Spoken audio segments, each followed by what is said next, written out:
Bonsoir, bonsoir. On se retrouve pour cette série de l'été. Connais-tu ces films? Donc là, j'ai repris la liste que j'ai reçue en email. Il y avait 21 films, donc j'en ai retenu que 20. Et vu qu'il y avait des doublons dans les 3 listes qui sont à venir, j'en ai supprimé un qui est sur une des autres listes que j'ai vues comme ça. D'ailleurs, pour les prochains ou les prochaines qui m'enverront des listes de films, 20 films, essayez de mettre 2-3 titres supplémentaires par rapport à 20, donc 21, 22, 23. 3 titres supplémentaires qui me permettront comme ça d'aller piocher dedans s'il y a des doublons, parce qu'il y a encore 3 doublons je crois dans les 3 listes, dont celle-là, qui sont à venir. Voilà quoi. Je crois qu'il y a 3 films qui sont en doublon, donc là j'en ai retiré un, vu qu'il y avait 21 films. Voilà, tout simplement. Donc sur les vidéos des défis, quand c'est moi qui te propose un défi, le but c'est de mettre, je relève le défi, tu regardes la vidéo, tous les films que tu as vus, et bah ça compte comme 1 point. Si tu as 11 points sur 20, bah tu me bats. Là cette fois-ci c'est un abonné qui me lance un défi, et à toi aussi également. À moi d'avoir 11 points et de gagner le défi, et à toi d'avoir plus de points que moi pour relever le défi par rapport à moi, et plus de 11 points pour relever le défi par rapport à la personne. Et là j'ai pris Jonathan, une liste de films de Jonathan. Je pense que c'est pas très clair ce que je dis, mais bon, c'est la 3e vidéo que je fais. Je pense qu'à un moment donné ça sera clair pour beaucoup, j'espère. Sinon on va voir les autres vidéos et peut-être que ça sera plus clair pour toi. Voilà, donc le but c'est d'avoir vu les films et pas de les connaître, hein, sinon tu marques pas de points. Et je vais dire vu les films intégralement. Oui, parce que dans la liste qu'il y a là, il y a des films que j'ai pas vus intégralement. Ok. Et puis on va commencer tout de suite. Parce que j'ai plus beaucoup de batterie en plus, faut peut-être que je ne traîne pas trop. Donc voici le premier film de cette liste. Vol au-dessus d'un nid de coucou, avec notamment Jack Nicholson. Donc ça c'est un film que j'ai vu, donc je peux marquer tout de suite à 1 point. C'est un film de mon enfance que j'ai vu énormément quand j'étais enfant, moins de 10 ans je dirais. Et je n'ai jamais eu l'occasion de revoir ce film là. C'est un film que j'aimais beaucoup enfant. Je dirais pas que c'est un de mes films préférés, mais si. Même si je serais incapable de me rappeler totalement l'histoire, je l'ai vu, ça c'est sûr et certain, même plus d'une fois. Et puis voilà, donc c'est l'histoire d'un petit voyou qui se fait passer logiquement pour un farfelu, un fou quoi, pour se faire interner, pour pas faire de prison. Et il va tenter de s'évader et tout ça. Et la fin est surprenante, si je me rappelle. C'est assez vague comme dans ma tête. Mais c'était un très très beau film. Et c'est pour ça que je l'aimais beaucoup enfant. C'est vrai que ça mériterait de le revoir à nouveau et tout ça. Mais je l'ai vu, donc ça fait 1 point pour moi. Je vais te lire le synopsis. Donc il y a Danny DeVito dedans, avec Jack Nicholson et Christopher Lloyd. J'ai totalement oublié. Par contre l'Indien, c'est vrai que ça me rappelle. Donc c'est dire à quel point je l'avais vu quand j'étais très très jeune. Quoique Danny DeVito quand même. Danny DeVito, ça a dû me rappeler quelque chose. Parce qu'il y avait quand même pas mal de films. On avait pas mal de films avec lui quand j'étais jeune. Donc dont Les Jumeaux. Quoique Les Jumeaux, ça arrivait plus tard. Peu importe. Pour échapper à la prison, le détenu du droit commun Randall McMurphy se fait interner en simulant la folie. Dès son arrivée à l'hôpital psychiatrique, il assiste au traitement thérapeutique dispensé par Miss Ratched, l'autoritaire et tyrannique infirmière en chef dont il cherche à bouleverser les méthodes. Voilà. Donc 1 point pour moi. C'est bon, c'est parti pour la suite. Alors The Rover, je me suis souvenu de ce film en allant chercher les jaquettes et je me suis dit je l'ai vu ce film là en fait. C'est un film un peu, je dirais pas Mad Maxien. C'est un film futuriste à une époque, on va dire, entre Mad Max et aujourd'hui. Mais je vais prendre Mad Max premier du nom avec Mel Gibson. On est plus dans une une époque comme ça, post-apocalyptique, on va dire, un peu de fin du monde. En plus c'est en Australie je crois, donc c'est pareil, t'as les mêmes environnements que le premier Mad Max, et même le deuxième Mad Max, même le troisième, et même le Fury Road, parce que c'est un réalisateur australien finalement. Mais c'est vrai que ça me fait vraiment penser à une sorte de Mad Max, pas totalement avancé, tu vois, on n'est pas dans le Fury Road, un truc totalement farfelu, on est plus dans le Mad Max premier du nom. Donc assez désertique, un peu la loi du plus fort et tout ça. Donc c'est un gars à qui on a volé la voiture et qui pourchasse les gars qui ont volé sa bagnole en fait. Et il y en a un, je crois, qui tombe de bagnole et il le capture et il fait tout pour récupérer sa bagnole. Voilà, c'est un fou furieux, enfin il est fou furieux. Il va tout faire pour récupérer sa bagnole. Et la fin est surprenante parce qu'on comprend pourquoi il veut récupérer sa bagnole. On se dit, ah d'accord, ok. Et à la fois, bah, dans mon cas, oui, ça me touche énormément, quoi, à ce niveau-là. Et peut-être que j'aurais été aussi fêlé que lui pour récupérer ma bagnole, finalement, me connaissant, si j'avais été dans le même cas que lui. Film très intéressant.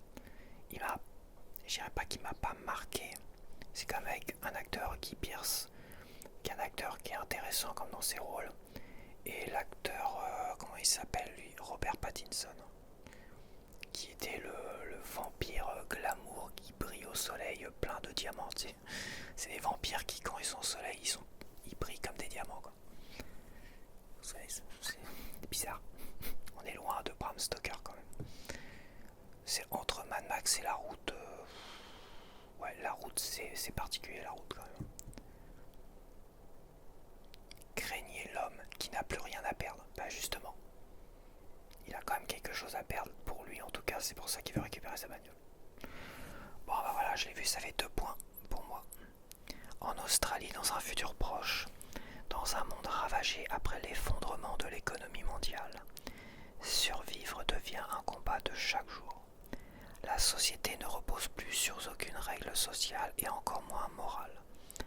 Lorsqu'Eric se fait voler sa voiture, l'unique bien qui lui reste, il se lance immédiatement à la poursuite des 3 criminels qui se sont crus en droit de le déposséder.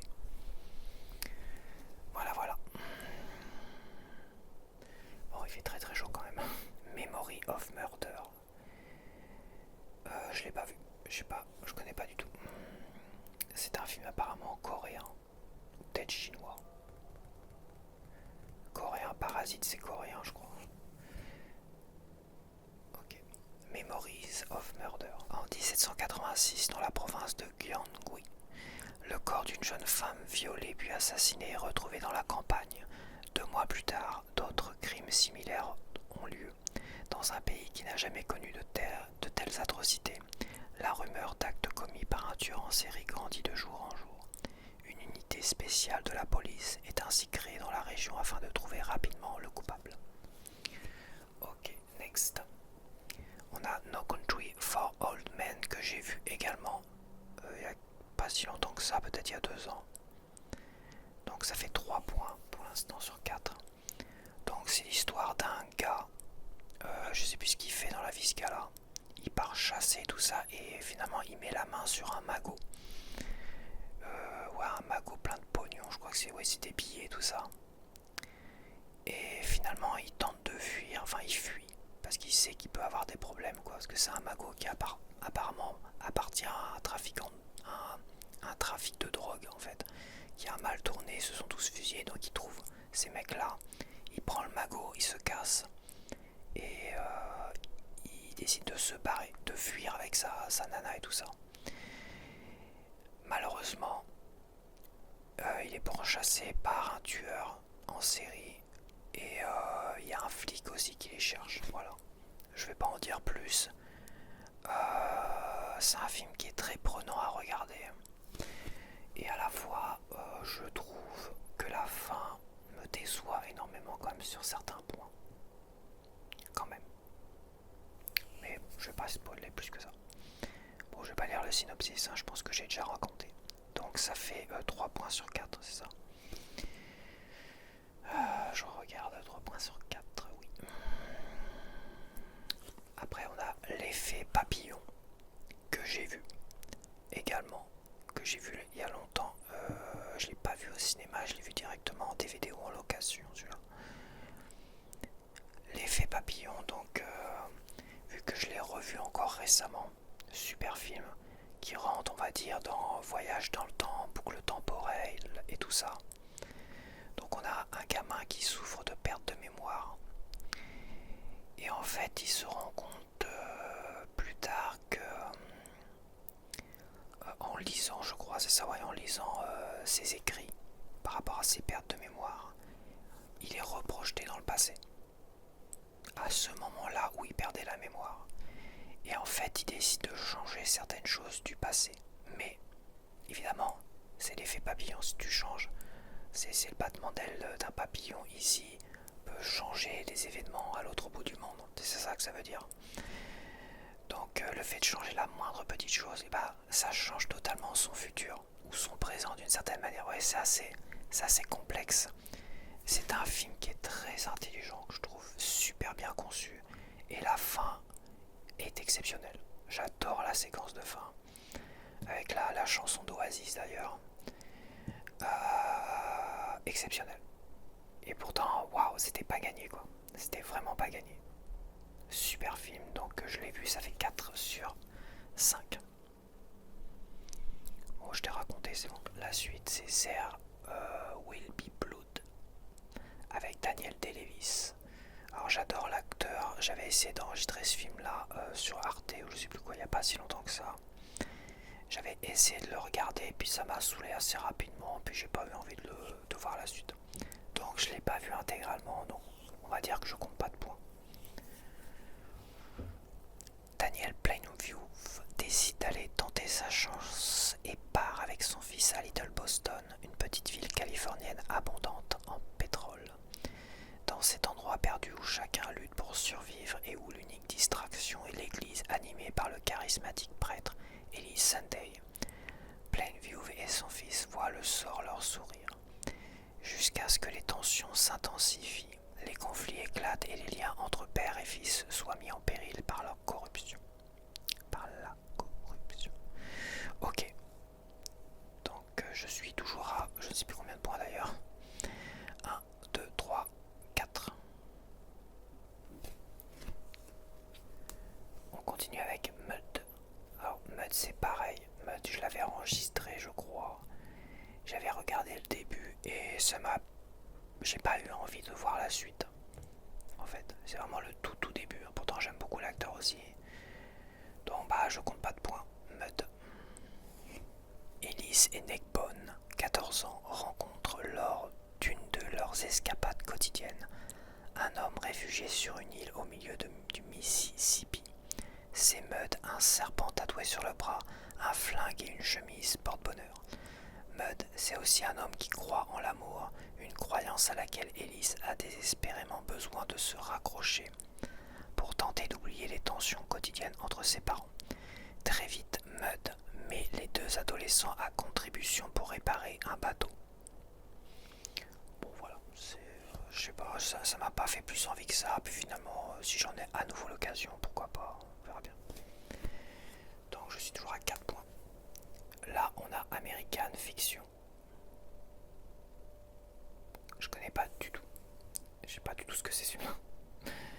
Jamais entendu parler de ce film-là. Thelonious Ellison, dit Monk, est un homme frustré. En effet, le plus récent manuscrit de ce professeur de littérature n'a pas trouvé preneur chez les éditeurs. Las de voir publier et célébrer des récits de misère, du trauma porn selon lui, Monk rédige sous pseudonyme une parodie de ce genre prisé. Or, voici que l'intelligentsia, blanche toujours, s'enthousiasme, avec revenus accrus à la clé. Ayant cruellement besoin d'argent pour des motifs d'ordre familial, Monk poursuit la mystification. J'ai rien compris. Donc on continue avec Winter Break. Winter Break, alors je sais pas si tu vas reconnaître quelque chose, moi je ne connais pas du tout. Winter Break. Un instructeur Mossad d'une école préparatoire de la Nouvelle-Angleterre reste sur le campus pendant les vacances de Noël pour garder une poignée d'étudiants qui n'ont nulle part où aller. Voilà, il y a Paul Giamatti, les autres, je sais pas qui c'est. continue avec Un homme d'exception avec Russell Crowe. Donc je l'ai vu. Ça fait 5 points pour l'instant. Je l'ai vu il y a longtemps. Donc c'est un homme très intelligent qui décide, qui est engagé je crois par le gouvernement pour... peut-être que je dis une bêtise, pour des codes secrets ou je sais plus quoi. Enfin bref, il est engagé par le gouvernement. Sauf pas que sa santé va défaillir d'une certaine manière. Voilà, c'est ce que je me rappelle. C'est pas marquant plus que ça. C'est avec Russell Crowe et Jennifer Connelly. Voilà. Donc ça fait 5 points. En 47, étudiant les mathématiques. Bon, je t'ai déjà raconté. Hein. Voilà, il étudie les mathématiques parce qu'après c'est très très long. Voilà, pour lui proposer d'aider secrètement les États-Unis. Voilà, donc il travaille en. Il y a Ed Harris qui joue dedans aussi. Il y a Paul Bettany aussi qui joue dedans. Donc voilà, donc ça fait 5 points. Après, on a Le silence des agneaux. Donc oui, je l'ai vu, je pense qu'on est quand même beaucoup à l'avoir vu. Donc c'est le FBI qui enquête sur un tueur en série qui kidnappe des femmes pour leur enlever la peau.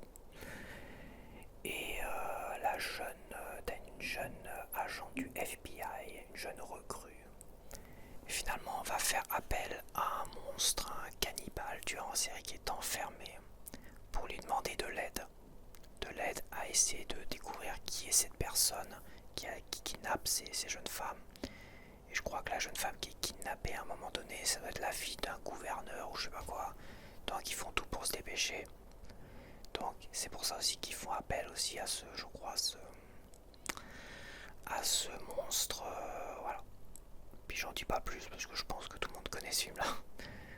Je crois que si tu l'as pas vu, ça reste un très grand thriller. Voilà, c'est pas un film d'horreur, hein, c'est vraiment un thriller qui est très très intéressant, très passionnant. Vraiment palpitant, très très bon film. Donc ça fait 6 points pour moi.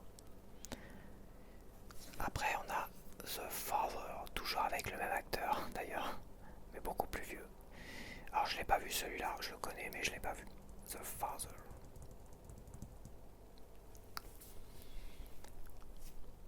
Donc avec toujours Anthony Hopkins et les autres, on a Imogen Poots que je connais un peu, Rufus Sewell que je connais un peu, Olivia Williams que je connais un peu. Alors Anthony, 80 ans, refuse catégoriquement l'aide de sa fille Anne lorsqu'il commence à être atteint de démence. Alors qu'il s'efforce de comprendre sa situation changeant depuis son appartement londonien, il commence à douter des intentions de ses proches. De son esprit éperpillé dans la réalité, surviennent alors de nombreux bouleversements entre le déménagement d'Anne pour Paris et l'arrivée de Laura, une jeune aide-soignante à domicile. Donc Anthony, il a le même prénom finalement. Il a son prénom d'acteur. Non mais c'est pas autobiographique, je pense. Ça reste un des derniers films, je pense, d'Anthony Hopkins. Quoique. Ok. Donc je l'ai pas vu, donc je suis toujours à je ne sais plus combien d'ailleurs. 1, 2, 3, 4, 5, 6. Ah bon, 6, 1, 2, 3, 4, 5, 6. Ah, je suis à 6, ouais. Hop, le Next Infernal Affairs, qui est la première version des Infiltrés de Martin Scorsese. Et je l'ai vu. Et je l'ai vu même avant les Infiltrés. Après, j'ai vu les Infiltrés avec Jack Nicholson notamment. Et j'ai revu celui-là il n'y a pas si longtemps que ça encore. Donc je l'ai vu 2-3 fois. Celui-là, je l'avais vu quand même 2-3 fois. Infernal Affairs. C'est vraiment le... T'avais beaucoup de films comme ça. Je vais pas citer les noms parce que sinon vous allez les enlever de vos listes. Mais j'ai vu beaucoup de films. Ça, c'est chinois. Celui-là, il est chinois. Il n'est pas coréen, il n'est pas japonais. C'est un film chinois avec Tony Leung qu'on a vu notamment dans... Ah merde, ça m'échappe, c'est pas très grave. Dans In the Mood for Love, voilà, c'est ça.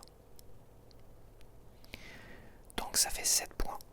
Un agent d'infiltration, est-ce que j'ai besoin de le raconter fait, t'as un policier qui est infiltré en tant que mafieux, et t'as un mafieux qui est infiltré dans la police. Et en gros, c'est un jeu de chat et la souris pour savoir qui est qui là-dedans, quoi. Voilà, tout simplement. Pas besoin d'en dire plus. Donc je suis à 7. Après on a Sin City. Alors Sin City, je vais dire que je l'ai pas vu, même si je l'ai vu d'un œil. C'est pareil, ça m'intéresse pas trop en fait. J'aime pas le genre. Ce genre-là, j'ai pas trop aimé, un peu très très violent, très gore aussi. Donc même si j'aimais beaucoup les acteurs, même si le réalisateur, j'aime bien quand même pour certains films. C'est Robert Rodriguez, c'est ça? Ouais, c'est Robert Rodriguez et Frank Miller. Donc je vais dire que je l'ai pas vu. Voilà. Donc je suis toujours à 7. Sin City est une ville infestée de criminels, de flics ripoux et de femmes fatales. Artigan s'est juré de protéger Nancy, une stripteaseuse qui l'a fait craquer. Marv, un marginal brutal mais philosophe, part en mission pour venger la mort de son unique véritable amour, Goldie. Dwight est l'amant secret de Shelley. Ouais, j'en ai quand même vu une grosse partie du film. Comme je dis, j'ai dû mettre en fond et le regarder quand même un petit peu comme ça. Donc on va dire que je suis toujours à 7.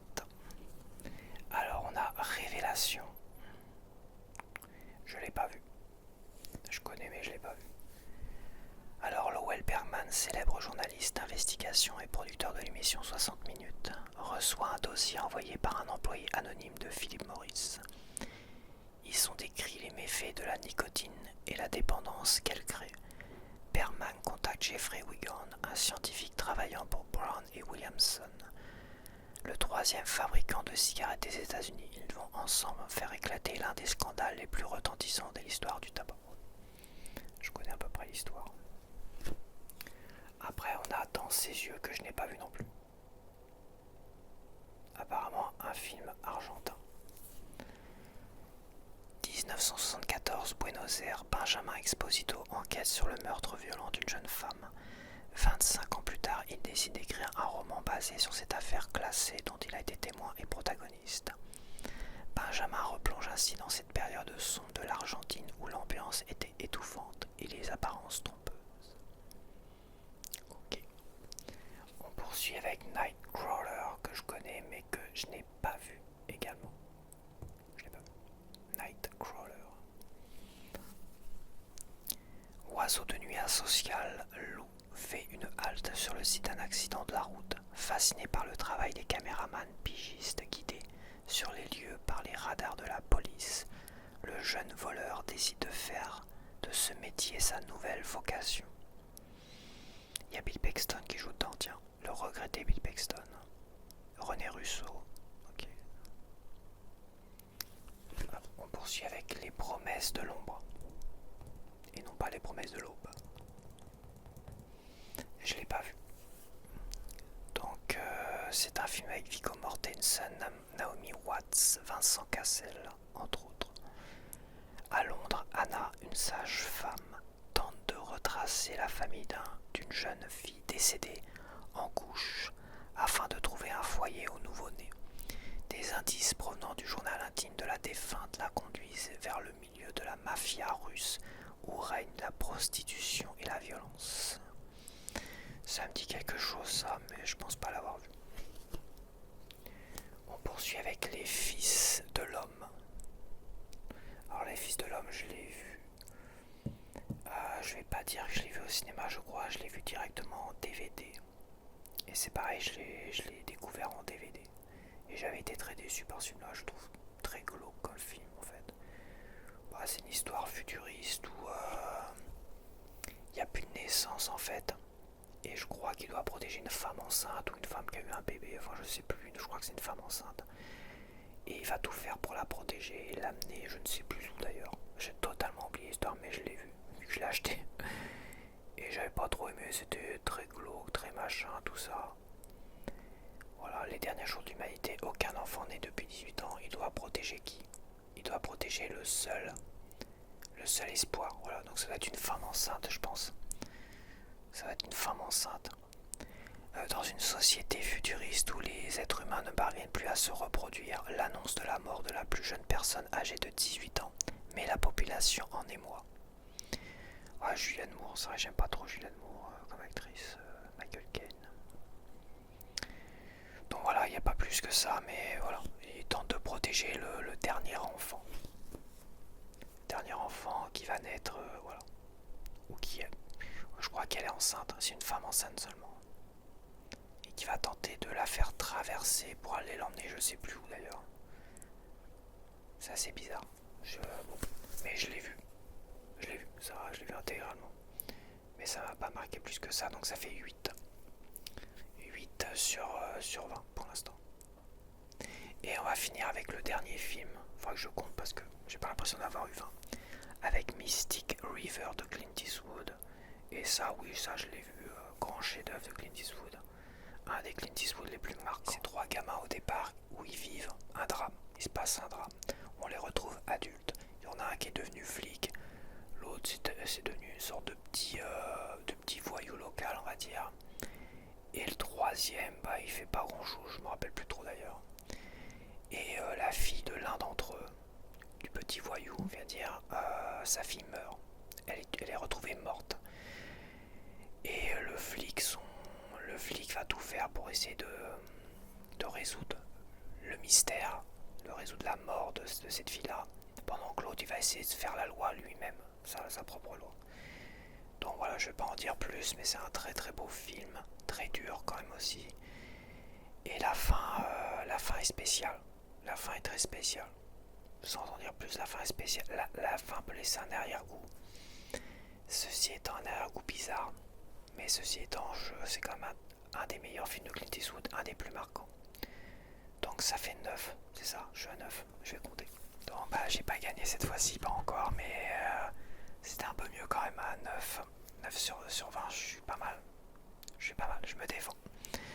Donc voilà, j'espère que t'as apprécié, il fait très très chaud, là j'ai un peu du mal à supporter la chaleur parce que là, ça fait longtemps. Là j'ai un peu des nausées et tout ça, donc je vais me reposer, boire un coup d'eau, parce que je sais que c'est la chaleur là qui me fait tourner la tête. Il faut faire très attention quand même aux hautes chaleurs, la température a beaucoup de mal à baisser chez moi, malgré que ça se refroidit un peu à l'extérieur, un petit peu on va dire. Donc ouais, là je suis pas en grande forme, hein. C'est très difficile quand même pour moi. Mais c'est bon, c'est enregistré, c'est dans la boîte. Et bah porte-toi bien aussi, fais très attention à cette chaleur. Elle est très vicelarde hein, malgré tout. Sur la durée on n'a pas l'habitude. En France on n'a pas l'habitude que ça dure aussi longtemps. Donc voilà. Allez, je te laisse. À la prochaine, bye bye.